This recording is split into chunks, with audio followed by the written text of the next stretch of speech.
Bonjour à toutes et à tous, j'espère que vous allez bien, que vous êtes installés avec votre tisane ou avec votre verre de vin préféré. Ici, on parle de tout et on se dit tout sans tabou. Et ce soir, on parle de l'indépendance. Ça veut dire quoi en fait, être indépendante? Santé! Installe-toi sur cette chaise, juste ici, et lève le nez, lève les yeux, lève le cœur, lève la voix. Que peux-tu contempler de cette place? Moi, quand je m'assois sur cette chaise, je vois un pêle-mêle d'images, de photos, de souvenirs. Je vois des vêtements, des mots, de l'expression. Je vois des tons orange et violets. Je vois aussi des brouillons de moi, de vie, qui m'ont appris beaucoup sur ce que je suis aujourd'hui. Et ce que je vois surtout, ce sont toutes les potentialités de ce que j'ai été, de ce que je suis, de ce que je peux être et veux devenir. Ici, j'ai envie de vous parler de tout ça, de me raconter, me partager, de la mode jusqu'aux mots, et de laisser résonner. Nous sommes tous des œuvres d'art à créer, à raconter. Nos histoires ont bien plus de liaisons que nous le croyons. Puisque nous sommes tous nos propres artistes, imaginons-nous. Bienvenue sur J'imagine, le podcast. Hello, bienvenue dans ce nouvel épisode de podcast, je suis ravie de vous retrouver. Nous parlons ce soir d'indépendance. L'indépendance, je pense que c'est un sujet qui parle à tout le monde parce que indépendance pour moi rime avec dépendance. Enfin, ça rime pas, c'est l'opposé du coup. On a déjà tous, je pense, été indépendants sur certains sujets et plutôt dépendants sur d'autres sujets. Et je trouve aussi que indépendance rime avec liberté, avec responsabilité, enfin ça rime avec tellement de choses en fait, donc je vais pas trop vous spoiler les choses.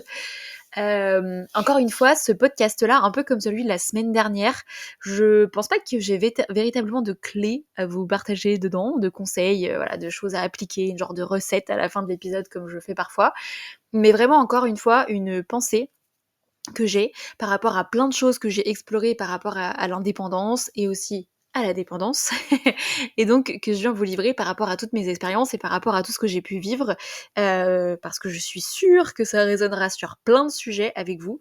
Donc encore une fois, je sais pas ce que ça vous apportera exactement notre discussion du lundi soir de ce soir. Est-ce que ça vous fera des déclics? Est-ce que ça vous dérangera? Est-ce que ça vous permettra de mettre des mots sur ce que vous êtes en train de ressentir? Est-ce que ça vous permettra de vous éclairer sur ce que vous devez faire, où vous devez aller, ce que vous devez mettre en place? Je sais pas. En tout cas, j'espère vraiment que ça vous apportera des choses. Prenez comme ça résonne. Donc, l'indépendance. Pour parler d'indépendance, je pense qu'il est très important de commencer par parler de dépendance. Pendant très longtemps, j'ai été ce qu'on peut communément appeler une dépendante affective. La description rapide que je donnerais de la dépendance affective, c'est quoi?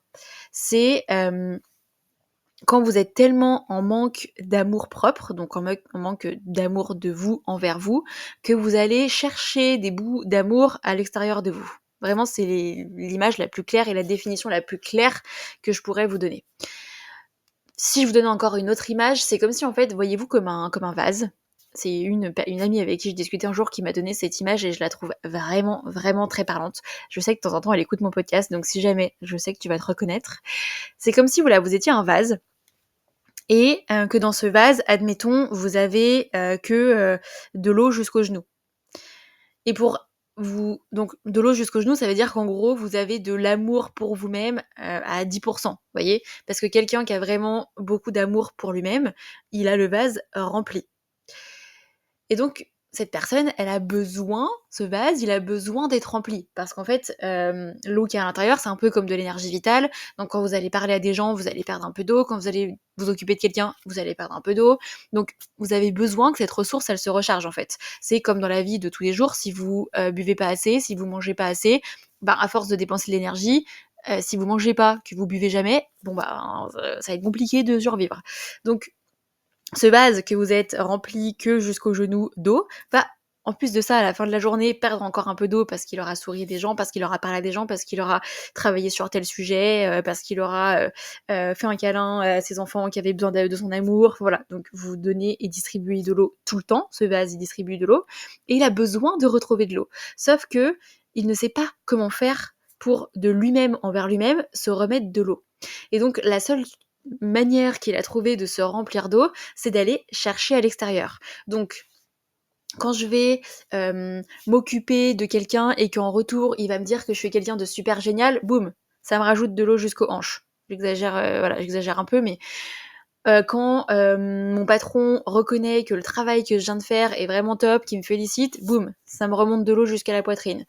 Quand je vais m'occuper de mon chéri, que ensuite il va me donner de l'amour, ben du coup, bam, ça me remonte de l'eau jusqu'à la tête. Donc vraiment, c'est dans cette idée où on va chercher à l'extérieur soit des attentions, soit de la reconnaissance, soit de la validation. En tout cas, on va rechercher à l'extérieur de l'eau, CF, de l'amour, pour remplir notre propre vase à nous.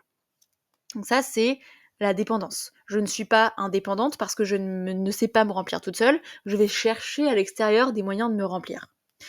Vraiment la meilleure image que je peux vous donner de la dépendance. Et donc pendant très longtemps, j'ai été dans cette dépendance. Ce qui est vraiment fou, parce que je sais pas si vous avez écouté le podcast de la semaine dernière, mais je suis quelqu'un qui, du coup, s'est toujours occupé d'elle toute seule, qui a toujours réussi à gérer ses émotions toute seule, qui s'est, voilà, pour vous replacer le contexte vite fait du podcast de la semaine dernière, je faisais en sorte de me débrouiller toute seule.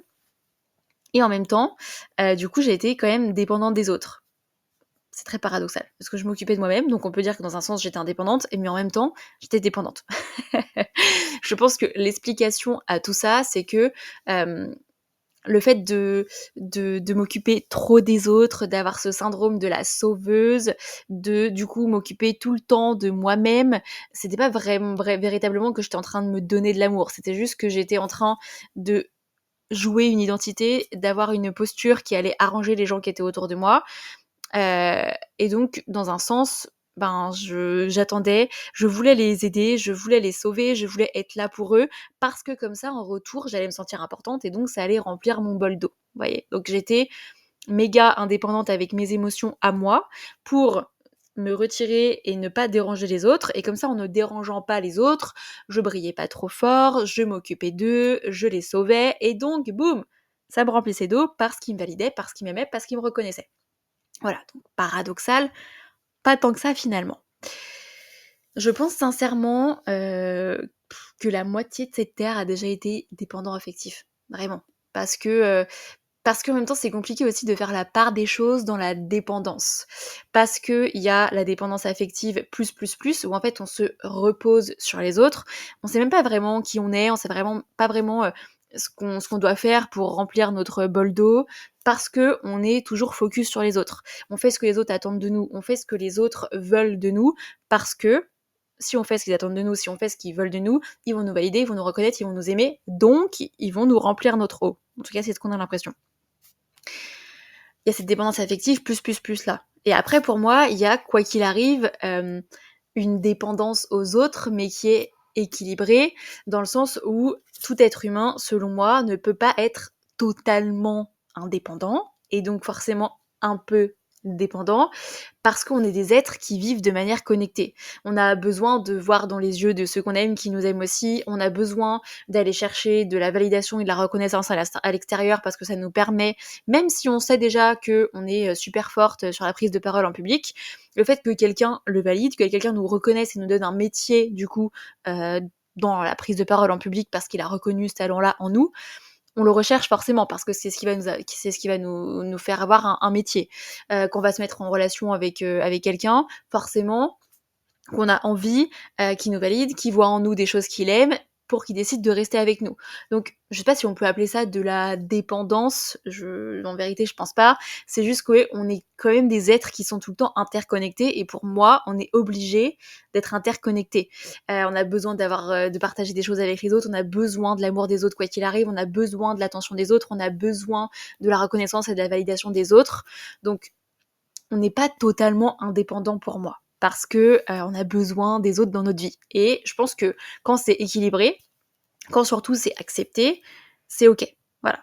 Donc le premier constat dans ce podcast, très important pour pouvoir parler d'indépendance, c'est de parler de dépendance. Dépendance plus, déséquilibrée, dépendance normale, juste normale. On a des liens avec les gens qui sont autour de nous, on a envie de partager des choses avec eux, on a envie qu'ils nous valident, qu'ils continuent de nous aimer. Et en fait, c'est juste des relations normales où, comme dans un couple, en fait, on fait des choses pour que l'autre se sente heureux et l'autre va faire des choses pour que nous aussi on se sente heureux. Mais de base, quand on fait ça avec les gens qui sont autour de nous, notre vase est déjà rempli. Vous voyez, on n'est plus dans une dépendance plus de l'extérieur, juste notre vase est rempli, on sait qui on a confiance en nous, on sait s'auto-gérer et s'auto-alimenter. Et ça, ce sont des petites gouttes en plus qui vont venir nous aider pour continuer de faire rayonner le beau vase que l'on est. Donc, quand c'est comme ça, pour moi, il n'y a pas de sujet du fait d'avoir besoin de l'extérieur. On en vient donc au sujet d'après, où pour moi, c'est très important de savoir être indépendant et surtout de savoir être responsable de soi-même pour justement ne pas être dans cette dépendance affective plus, d'être dans cette dépendance aux autres. Donc quand je parle d'indépendance et de responsabilité d'être soi-même, c'est vraiment déjà de comprendre que vous êtes la pièce principale de votre vie, en fait, et que c'est à vous de prendre des décisions, c'est à vous de faire en sorte de vivre ce que vous avez envie de vivre. Vous êtes la personne qui va décider tout le temps, parce que vous êtes la seule personne qui est dans toutes les situations de votre vie. C'est un peu bizarre dit comme ça, mais en vérité, vous êtes celle qui donne le rythme, vous êtes celle qui donne le là, parce que vous êtes dans votre vie. Vous n'êtes pas dans le livre de la personne d'à côté, vous êtes dans votre vie et votre livre à vous. Et donc, de prendre la responsabilité d'être soi-même et d'être indépendante quant à je sais m'alimenter, je sais qui je suis, je sais comment me remplir. Vraiment, c'est hyper important parce que c'est ce qui va être le point de départ de tout, en fait. Et quand je dis donc être responsable de soi-même et être complètement indépendante sur ces sujets-là, c'est à force d'expérience, vous fabriquer vos propres convictions, avoir conscience de quels sont vos désirs. On dit souvent que plus on évolue, plus on sait ce qu'on veut pas. Et ça, c'est hyper important parce que savoir ce qu'on veut pas par rapport aux expériences qu'on a vécues, ça définit aussi tout de suite ce qu'on veut. Donc, être indépendant et être responsable de soi, c'est ça. C'est avoir conscience de ses désirs, avoir conscience de ce qu'on veut, de ce qu'on veut pas, de qui on est, de quels sont nos talents, de quelles sont nos compétences, de ce qui nous fait du bien, de comment nous nourrir, de comment s'occuper de nous-mêmes quand on a quelque chose qui va pas. C'est vraiment d'être la première personne de notre vie et le premier soutien de notre vie. Et ça, c'est quelque chose qui prend du temps. Selon moi, on va jamais se connaître totalement parce qu'au fur et à mesure qu'on avance, au fur et à mesure qu'on expérimente des choses, qu'on découvre, on découvre des choses de nous. Mais il y a quand même un énorme point de départ sur lequel travailler, c'est vraiment d'être capable de se regarder en face et de se dire, ok, je suis responsable de mon bonheur et je suis responsable de moi-même. Je vais m'aimer avant que les autres m'aiment, en fait. C'est vraiment cette notion-là. Et donc ça, c'est un travail qui prend du temps, de venir se rapprocher de soi-même, de venir comprendre qui on est, de venir comprendre ce qui est important pour nous, de venir prendre du recul sur nous, de l'introspection, de se faire des câlins, de prendre soin de soi. Et c'est véritablement, en fait, tout le travail que je fais depuis 5 ans maintenant, et que je viens vous partager sur ce podcast. C'est au fur et à mesure comment faire en sorte d'être toujours le plus aligné possible avec ce que moi je veux. Comment faire en sorte de toujours garder la première place dans ma vie parce que c'est ma vie et donc j'ai le premier rôle tout le temps. Et ça, c'est vraiment la pierre angulaire de tout, selon moi, et c'est ma définition de l'indépendance et de la responsabilité. Prenez la responsabilité d'être vous. Les autres autour de vous, ils sont pas là pour décider pour vous. C'est vous qui devez décider pour vous. On va pas se mentir, on va encore croiser plein de gens qui vont décider un peu pour nous. On n'aura pas peut-être pas d'ailleurs. Hein. Vous aurez peut-être pas tout de suite l'opportunité ou l'audace, entre guillemets, c'est même pas de l'audace, mais de vous positionner et de dire bah non, mais là, je suis pas d'accord avec toi, moi, je décide de faire comme ça. Mais au fur et à mesure, vous allez le faire de plus en plus facilement. En tout cas, de base, c'est vraiment très important et c'est un long travail de venir se dire ok, mais tous mes podcasts, ils peuvent vraiment vous aider sur ça. C'est à quel point je suis responsable de moi-même et à quel point je suis indépendante. Est-ce que demain, si je me retrouve toute seule, je sais qui je suis? Vraiment, c'est la question que vous pouvez vous poser. Est-ce que je sais qui je suis? Est-ce que je vais savoir comment gérer les choses? Est-ce que je vais savoir comment m'apporter du soutien? Comment m'apporter de l'énergie? Est-ce que je sais quelles sont mes convictions? Est-ce que je sais quelles sont mes envies? Est-ce que je sais quels sont mes désirs? Si vraiment demain, j'ai plus personne autour de moi, est-ce que je sais me gérer? Et est-ce que je me connais assez? Est-ce que je suis assez indépendante et assez responsable de moi-même pour réussir à survivre? Bon, c'est un peu extrême parce que je pense pas que vous vous retrouvez tout seul demain, ou en tout cas vraiment, je vous le dis, je ne vous le souhaite pas, bien évidemment, mais c'est vraiment une question que vous pouvez vous poser, juste pour vous dire, ok, demain si je me retrouve vraiment toute seule, que je dois prendre toutes les décisions dans ma vie pour avancer, jusqu'à combien de temps je pense survivre avant d'avoir besoin que quelqu'un m'aide, que quelqu'un prenne des décisions pour moi? Vraiment, posez-vous cette question. Si c'est dans 6 mois, parfait. Si c'est dans un jour et demi, bah du coup, il va falloir aller face à vous-même, vous poser les bonnes questions pour reprendre petit à petit votre responsabilité et votre indépendance en tant que vous. Vraiment, voyez-vous comme étant la souveraine et le souverain de votre royaume. Et donc, le roi, il prend des décisions, en fait. Il prend des décisions parce qu'il est sur son trône, il sait qu'il a le droit d'être sur son trône, et il prend des décisions par rapport à lui. Ça veut pas dire qu'il va jamais aider les autres et tout. Le roi, je sais pas s'il aide les autres, mais en tout cas, là, le souverain et la souveraine que je vous invite à être, ça veut pas dire qu'il aide jamais les autres. Ça veut juste dire que il est là, c'est son royaume, c'est lui qui décide. Ok. Et donc il est capable de de fortifier son royaume s'il y a besoin, parce qu'il y a trop de personnes qui rentrent dedans, qui n'ont pas à rentrer dedans. Il est capable de prendre ses propres décisions, il est capable de prendre des risques, il est capable de renverser des choses si elles ont besoin d'être renversées. Vous êtes le souverain dans votre vie, ok? Donc vraiment, posez-vous cette question pour comprendre à quel niveau d'indépendance et de responsabilité vous êtes. Et maintenant, dans cette notion d'indépendance, donc moi, comme je vous le disais, j'ai pendant très longtemps été... Alors je pense que quand j'étais toute petite, j'étais clairement très indépendante parce que j'ai senti que je devais l'être, en fait.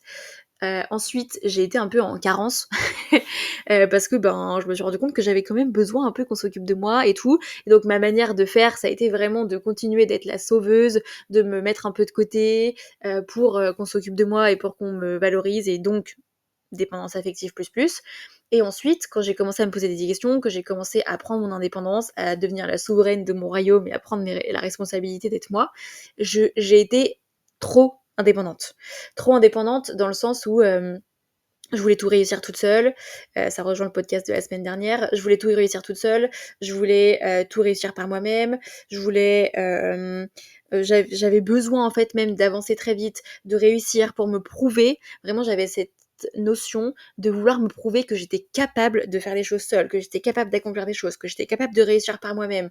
Je me suis pas remise dans une relation sérieuse avec un homme parce que j'avais peur qu'il me prenne trop de temps, que je doive m'occuper de lui. J'avais peur aussi, jusqu'ici, qu'ils doivent s'occuper de moi et que je me dise ben non, c'est pas normal parce que en fait je suis indépendante, je suis une femme indépendante, je dois réussir toute seule et je dois réussir par moi-même. Donc j'ai vraiment été après avoir été dans la dépendance plus plus, dans l'indépendance plus plus. Et donc du coup j'avais même du mal à créer du lien avec les gens qui m'entouraient, parce que je me disais, si je crée trop de lien avec les gens qui m'entourent, peut-être que je vais de nouveau devenir dépendante d'eux, peut-être que je vais de nouveau trop m'occuper d'eux et que je vais m'oublier, peut-être qu'ils vont vouloir m'aider et je vais plus... Enfin, ça va casser ce mythe que je me suis construit, où je me dis que je dois être indépendante et que je dois réussir les choses toute seule. Donc, vraiment, j'ai été dans le trop d'indépendance. Et aujourd'hui, ce qui m'a guidée vers ce podcast, parce qu'en réalité, ça fait longtemps que j'ai envie de vous parler de dépendance et d'indépendance, parce que c'est vraiment des notions qui ont beaucoup rythmé ma vie depuis que je commençais le développement personnel, entre guillemets, ou en tout cas depuis que j'ai repris ma vie en main et que j'ai posé un regard différent sur qui je suis, sur ce que j'ai vécu, sur ma vie, tout ça. Mais je savais pas exactement comment l'aborder, en tout cas, je sentais que c'était pas le moment d'en parler. Et là, en fait, c'est une discussion que j'ai eue la semaine dernière, ou il y a 2 semaines, je me souviens plus, avec mes collègues, où on parlait dans un couple, par exemple, on parlait d'un couple homme-femme pour le coup, mais ça marche avec tous les genres de couples, hein. Est-ce que on était sur du 50-50 sur les dépenses ou pas? Et donc, tous mes collègues toutes mes collègues meufs étaient sur, «Oui, oui, 50-50, parce que moi je veux pas être redevable, je veux pas, lui devoir quoi que ce soit, donc je gère mes finances, c'est moi qui paye, 50-50, comme ça je me sens redevable de rien». Mais c'est le cas avec mon mec, mais c'est le cas avec mes parents aussi. Donc vraiment dans ce besoin heu, de j'affirme mon indépendance, j'ai besoin ni de mon mec, ni de ma famille, parce que je veux réussir par moi-même. Donc tout est 50-50, j'accepte pas l'aide financière de quiconque, parce que je veux réussir par moi-même. Ce qui n'est pas mauvais en soi, je juge pas du tout ça. Et moi, j'étais pas du tout dans cette énergie. Et je me suis rendu compte qu'en fait, moi, si demain, et je le dis mais ouvertement, je suis une princesse en fait, et donc je vais avoir envie que mon homme il me fasse plein de cadeaux, qu'il soit capable de me montrer qu'il peut me soutenir financièrement. Et s'il gagne plus que moi, je ne me cache pas, ça me paraîtrait logique que sur plein de choses, il paye plus que moi, parce que il gagne plus que moi. Et là, vous êtes sûrement en train de vous dire, mais quel est le rapport avec l'indépendance? Le rapport avec l'indépendance, c'est que justement quand on est trop indépendante, dans le trop besoin d'indépendance, comme ça me caractérisait pendant un moment donné, on va pas vouloir, que les personnes autour de nous nous aident que financièrement ou de toute autre manière, parce qu'on va se sentir redevable envers elles, parce que surtout on aura l'impression que si elles nous ont aidés financièrement, si à un moment donné elles ont payé plus que nous sur certaines choses, c'est qu'on n'était pas capable de subvenir à nos propres besoins, et donc dans un sens qu'on n'est pas vraiment indépendante et pas vraiment responsable. En tout cas, moi c'est comme ça que je le conscientisais pendant très longtemps. Et cette conversation m'a vraiment créé le déclic. Parce que je me suis dit: «En fait, si par exemple, demain le mec, gagne vraiment beaucoup plus que moi et donc est capable enfin, va mettre plus d'argent, dans notre vie quotidienne que moi parce qu'il a 4 fois plus les moyens que moi, est-ce que ça veut pour autant dire que je ne sais pas subvenir à mes besoins? Non, parce que force est de constater que ça fait 3 ans que je vis à Paris et que j'arrive très bien à subvenir à mes besoins. Juste que, ben, tant mieux si je rencontre quelqu'un qui gagne énormément d'argent et qui peut, ben, payer un peu plus chaque mois les, finances de la maison, qui vont me laisser plus de pouvoir d'achat, mais parce que lui, le fait qu'il paye un peu plus que moi, ça lui laisse tout de même énormément de pouvoir d'achat, ben, très bien en fait, je trouve que c'est une chance et tant mieux. Et ça veut pas dire que je ne sais pas m'autogérer, OK? Donc vraiment du coup, ça m'a permis d'avoir le déclic sur le fait que j'avais déconstruit cette idée-là.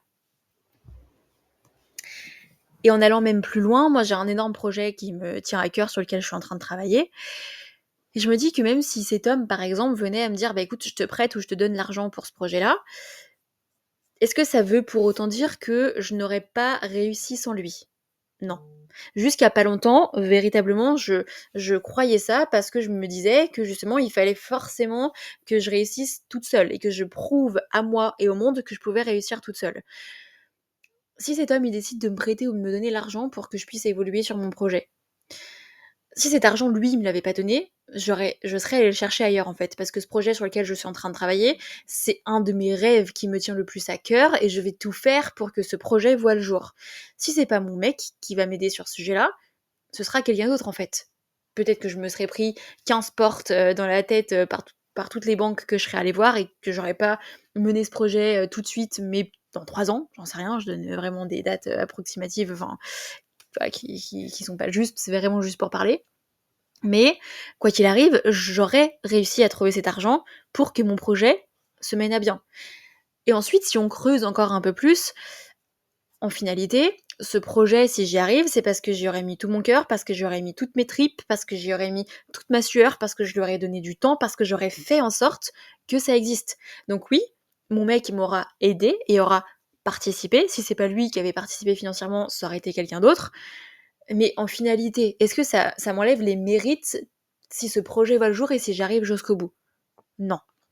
On peut le voir de la même manière, si quelqu'un si on garde l'exemple de l'homme, s'il m'apporte du soutien toutes les fois où, j'en sais rien, il va, s'occuper de moi, me préparer des bains parce qu'il sent que c'est une période compliquée, s'il va m'aider, à avancer sur mon projet et que lui aussi va vivre des nuits blanches pour m'aider à avancer sur ce projet, est-ce que ça veut pour autant dire que c'est grâce à lui que ça a fonctionné?